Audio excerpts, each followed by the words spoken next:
So dear students, अब मैं फिर आपके सामने आज लेकर आया हूं 12th फिजिक्स के अंतर्गत एक बेहतरीन अध्याय जिसका नाम है अल्टरनेटिव करेंट। जी हाँ, प्रत्यावर्ती धारा।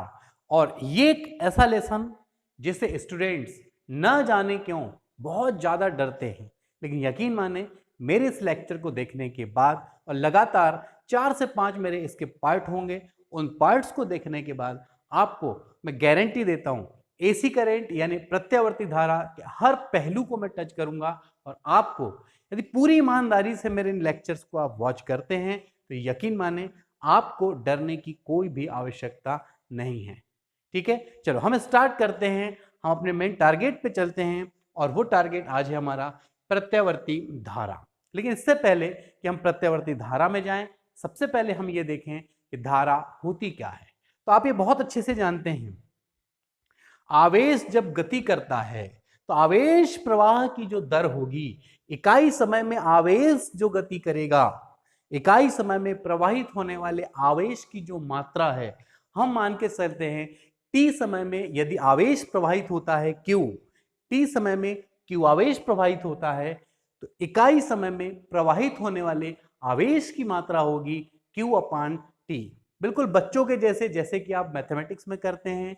देखें, आवेश प्रवाह की दर हम ये मान के चलते हैं कि t समय में प्रवाहित आवेश यदि q है, जबकि t समय में प्रवाहित आवेश यदि q है तो इकाई समय में प्रवाहित आवेश q बाई टी, और इस प्रवाहित आवेश की मात्रा को ही हम कहते हैं विद्युत धारा, जिसकी दिशा इलेक्ट्रॉनों के दिशा की तुलना में विपरीत होती है। विद्युत धारा आई, ये दो प्रकार की होती है। और विद्युत धारा जो दो प्रकार की होती है वो है एक डीसी और एक एसी। जी हाँ, डीसी धर्मचंद डायरेक्ट करंट। अब बच्चे समझ रहे होंगे डीसी वाले बिल्कुल डायरेक्ट करंट सही है। देखें, डायरेक्ट करंट और एक है अल्टरनेटिव करंट। डायरेक्ट को हिंदी में कहेंगे दिष्ट धारा, शॉर्ट फॉर्म में मैं यूज करूंगा डीसी। ठीक है, अल्टरनेटिव करंट जिसकी हिंदी होती है प्रत्यावर्ती धारा। अल्टरनेटिव करंट का जो शॉर्ट फॉर्म होगा वो होगा एसी। ठीक है, इन दोनों में जो सबसे बड़ा डिफरेंस है, वो सबसे बड़ा डिफरेंस ये है कि जब ये गति करती है, वह धारा जो गति करते समय अपने दिशा को बदले, दिशा को ऐसे अप डाउन, दिशा को बदले, समय के साथ दिशा को बदले, तो वो है प्रत्यावर्ती धारा। और जो दिशा को नहीं बदलता है वो है दिष्ट धारा। सबसे पहली बात हम दिशा की बात करें, फिर हम बात करेंगे क्या इनके परिमाण में भी कोई अंतर होता है। तो पहली बात समझ लें, दिष्ट धारा एक दिशा में चलने वाली धारा, प्रत्यावर्ती धारा समय के साथ दिशा को बदलने वाली धारा।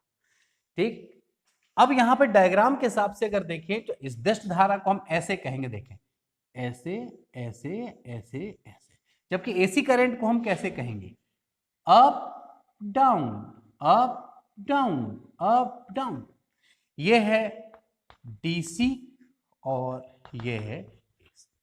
तो पहला अंतर तो आपको क्लियर होना चाहिए इसके डायरेक्शन को लेकर, दिशा को लेकर। तो डीसी करंट जो है वो एक ही दिशा में जो चलेगी, समय के साथ दिशा में कोई परिवर्तन नहीं होगा, जबकि एसी करंट में समय के साथ दिशा में तो परिवर्तन होगा ही होगा, वो भी सतत रूप से होगा। दूसरी बात, अब हम बात कर लेते हैं साथों साथ परिमाण की। तो ये जो डीसी करंट है, इस डीसी करंट में परिमाण बदल भी सकता है और परिमाण नहीं भी बदल सकता है। लेकिन जो एसी करंट होगा इसमें तो परिमाण समय के अनुसार बदलेगा ही बदलेगा। दिशा तो बदल ही रही थी, परिमाण भी बदलेगा। और यहां पे दिशा नहीं बदल रही थी लेकिन परिमाण बदल भी सकता है और नहीं भी बदल सकता है। इस आधार पर डीसी करंट को परिमाण को ध्यान में रखते हुए दो भाग बना दिए गए, एक समान दिष्ट धारा और परिवर्ती दिष्ट धारा। जब परिमाण दिशा तो एक समान है ही, लेकिन परिमाण भी एक समान हो जाए तो एक समान दिष्ट धारा, और यदि परिमाण बदलना स्टार्ट कर दे तो एक समान दिष्ट धारा नहीं होगा, परिवर्ती दिष्ट धारा होगा। अब देखते हैं इस बात को।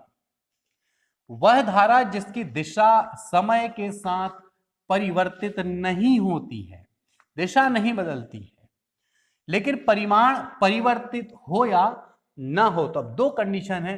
परिवर्तित हो तब उसका नाम होगा एक समान दिष्ट धारा, और अपरिवर्तित है, सॉरी, अपरिवर्तित हो तो एक समान दिष्ट धारा, और जब परिवर्तित है तो परिवर्ती दिष्ट धारा। ठीक, इसका मतलब है इसके यदि डायग्राम बनाना हो तो एक लूप बड़ा तो फिर छोटा तो फिर बड़ा तो फिर छोटा, इस तरह। ये कौन सी है? परिवर्ती दिष्ट धारा है। और ये जो है ऑलरेडी ये कौन सी है? एक समान दिष्ट धारा। अब बात होती है प्रत्यावर्ती धारा की। इस प्रत्यावर्ती धारा की उत्पत्ति को हमें देखना है कि प्रत्यावर्ती धारा की उत्पत्ति कैसे होती है। बहुत ही आसान काम है, कोई बहुत बड़ी बात नहीं है। अब हम देखते हैं। सबसे पहले यहां कुछ आवश्यक चीजें यहां देखते।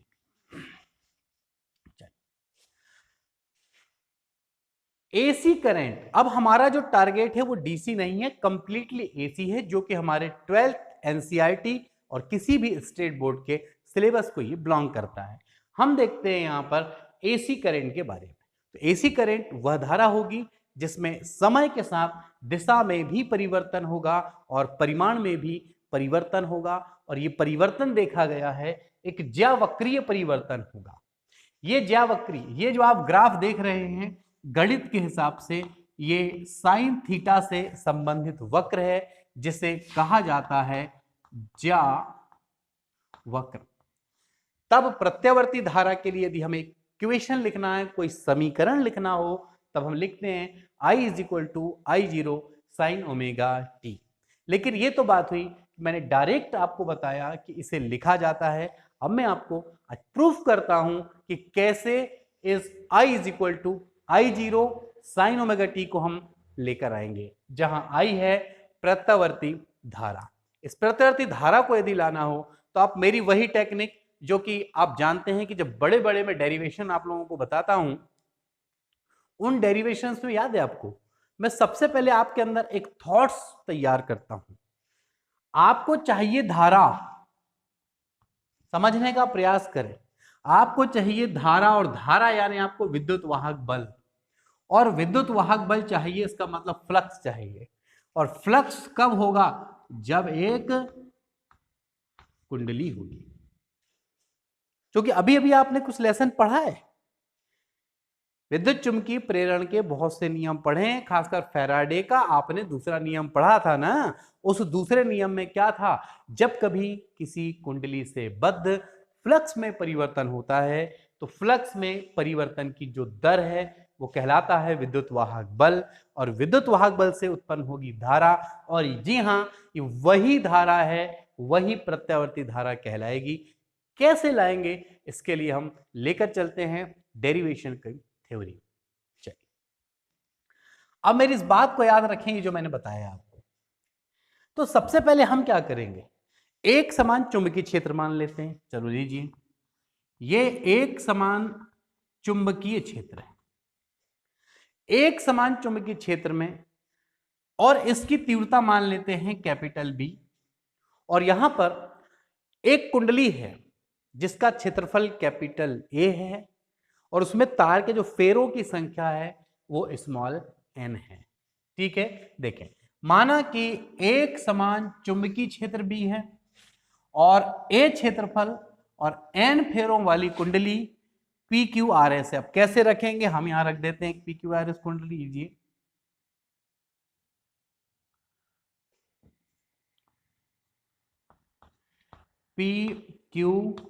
PQRS और ये थीटा। ठीक है, और ये जो है इसका जो तल है वो कुंडली का जो तल है ना, कुंडली का जो तल वो चुंबकीय क्षेत्र के लंबवत रखा हुआ है। अब कुंडली के तल का जो अभिलंब है, शब्दों पे ध्यान देंगे, कुंडली का तल नहीं, कुंडली के तल का जो अभिलंब है वो क्षेत्र के साथ मान लो थीटा कोण बनाता है। तब ये जो कुंडली है ये यहां घूर्णी गति कर रही है, और यदि ये घूर्णी गति कर रही है तो घूर्णी गति में कोई कोणीय वेग भी होगा। तो हम मान के चलते हैं PQRS जो कि B के लंबवत, शब्दों पर ध्यान दें, एक समान कोणीय वेग ओमेगा से अपने अक्ष के परितः घूर्णी गति कर रही है, और कुंडली के तल का अभिलंब, आप शब्दों पे ध्यान दें अदरवाइज गलती कर बैठेंगे, कुंडली के तल का अभिलंब चुंबकीय क्षेत्र बी के साथ कितना कोण बनाता है? थीटा कोण बनाता है। और इस सिचुएशन में हो तो आपने पढ़ा है कि जब कुंडली घूर्णी गति कर रही है तो इसमें कुंडली के तल की वजह से, घूर्णी गति की वजह से बल रेखाओं की संख्या बदलेगी, और यदि वो बदलेगी तो फ्लक्स उत्पन्न होगा। और हम मानते हैं t सेकेंड पश्चात कुंडली से बद्ध फ्लक्स जो है वो होगा NBA cos थीटा। और हम ये जानते हैं कोण theta is equal to W upon T, इस बात को आप जानते हैं, sorry, W is equal to theta upon T, कोणीय वेग बराबर कोणीय विस्थापन बट्टे समय, इससे त्रिज्या गुणा करें, omega T is equal to theta होगा। तो इस थीटा के स्थान पर हमने यूज किया ओमेगा टी, तो फाई का मान हुआ। तो आप देखिए फाई आ गया, फाई से मैं क्या लाने वाला हूं? विद्युत वाहक बल। फाई का विद्युत वाहक बल के साथ जो संबंध है वो किसने बताया है? फैराडे ने। कौन से नियम में बताया है? दूसरे नियम में। तो फैराडे के दूसरे नियम से विद्युत वाहक बल E is equal to minus D phi upon D T, minus D upon D T, phi की ये जो वैल्यू है NBA cos ओमेगा टी, ये आया, NBA बाहर हुआ, cos ओमेगा टी। अब इसके बाद हम देखेंगे कि इसका अवकलन कैसे करना है, और अवकलन करके फाइनली हम परिणाम प्राप्त कर लेंगे। चलिए कैसे प्राप्त करेंगे हम इस पर चर्चा करते हैं। E is equal to minus NBA। अब ये जो cos ओमेगा टी है इसका अवकलन यदि हम करते हैं तो कोष्टक में आ जाएगा माइनस साइन ओमेगा टी, और बाहर आएगा ओमेगा। तो capital is equal to minus और minus, sorry, minus minus plus NBA, और ये ओमेगा, और ये होगा साइन ओमेगा टी। और अब आप ये जो NBA ओमेगा है इसको आप मान लेंगे E0, E is equal to E0 sine omega T. ये आपके पास जो E है ये प्राप्त हुआ है प्रत्यावर्ती विद्युत वाहक बल। यहां पर जो प्राप्त हुआ वो है प्रत्यावर्ती विद्युत वाहक बल।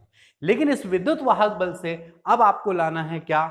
तीव्रता, धारा लेकर आना है। धारा हम कैसे लाएंगे? हम जानते हैं I is equal to E upon R, और E की वैल्यू है E0 sine omega T upon R, और ये E0 अपान R हम लिख सकते हैं I is equal to I0 sine omega T. तो आप देखेंगे कि मैंने जो आपसे शुरू में कहा था I is equal to I0 sine omega T, ये वैल्यू आपको प्राप्त हुई। ये है प्रत्यावर्ती धारा।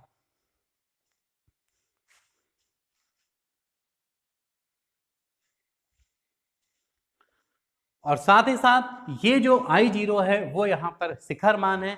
मैं आपको बताना चाहूंगा कि जब करंट इस प्रकार से ऐसे गति करता है तो ये वाला जो पॉइंट है, ये वाला पॉइंट, ये जीरो I0, ये धारा का शिखर मान है, ठीक। और ये I is equal to I0 sine omega T प्रत्यावर्ती धारा को प्रदर्शित करने का एक सूत्र है, जो कि आपने देखा कि किस तरह से इसे फॉर्मेट किया गया है। ये प्रत्यावर्ती धारा हमारे घरों में यूज होती है। हमारे घरों में जो धारा है वो AC करंट है, और 50 साइकिल पर सेकेंड, 50 चक्र प्रति सेकंड ये दर होती है हमारे AC करंट की जो घरों में यूज होता है। इसका मतलब ये 100 बार अधिकतम मान और 100 बार, 50 बार अधिकतम, 50 बार न्यूनतम मान ये प्राप्त करती है। और ये बात ध्यान रखना है